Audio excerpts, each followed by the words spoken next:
இது ஒரு special chicken சுக்காங்க. இது ரொம்ப சுவை அதிகமாக இருக்கும். இதை நீங்கள் செஞ்சு கொடுத்தீங்கன்னா பிள்ளைங்க சாப்பிட்டுக்கிட்டே இருப்பாங்க, நல்லாயிருக்கும். இதை எப்படி செய்யலான்னு பார்ப்போம். முதல்ல சிக்கனை நல்லா கழுவி எடுத்து வச்சுக்கோங்க. அதுக்கப்புறம் ஒரு முட்டையை உடச்சி ஊற்றிடுங்க. அதுக்கப்புறம் ஒரு 2 ஸ்பூன் தயிர், தனி மிளகாய்த்தூள், கல் உப்பு ரெண்டையும் போட்டுருங்க. அப்புறம் மிளகுத்தூள் கொஞ்சம் போட்டுக்கலாம். அதுக்கப்புறம் இஞ்சி பூண்டு விழுது அதையும் 2 ஸ்பூன் போட்டுட்டு நல்லா பெசரி ஒரு அரை மணி நேரம் ஊற வச்சுருங்க. ஊற வச்சுட்டு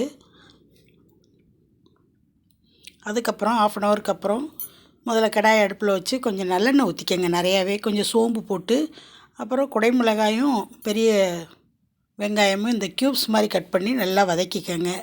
அதுக்கப்புறம் தேவையான அளவு கொஞ்சம் கருவேப்பிலையும் போட்டு நல்லா வதக்கிட்டு, நல்லா வதங்கினதுக்கப்புறம் நம்ம எல்லாமே போட்டு கலந்து வச்சுருக்கோம்ல சிக்கன், அதை கொட்டிடுங்க.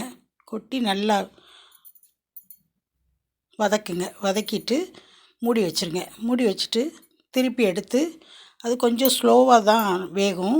ஒரு 1/2 அன் ஹவர் ஆகும். நல்லா திறந்து வச்சு பிரட்டி விட்டிங்கன்னா அருமையான சிக்கன் ரெடி ஆயிரும். இது கிரில் சிக்கன் மாதிரி டேஸ்ட்டு நல்லா இருக்குங்க. பிள்ளைங்களுக்கு செஞ்சு கொடுங்க, குழந்தைங்க விரும்பி சாப்பிடுவாங்க. நீங்களும் இதை இன்றைக்கே ட்ரை பண்ணி பார்த்துட்டு சப்ஸ்கிரைப் பண்ண மறக்காதீங்க. லைக் பண்ணுங்கள், ஷேர் பண்ணுங்கள். நன்றி. இது ரொம்ப டேஸ்ட்டு நல்லா இருக்குங்க. சாதாரணமாக மற்ற சிக்கன்லாம் செய்கிறத விட இது ரொம்ப சுவை அதிகமாக இருக்கும். நீங்களும் ட்ரை பண்ணுங்கள். தேங்க்யூ.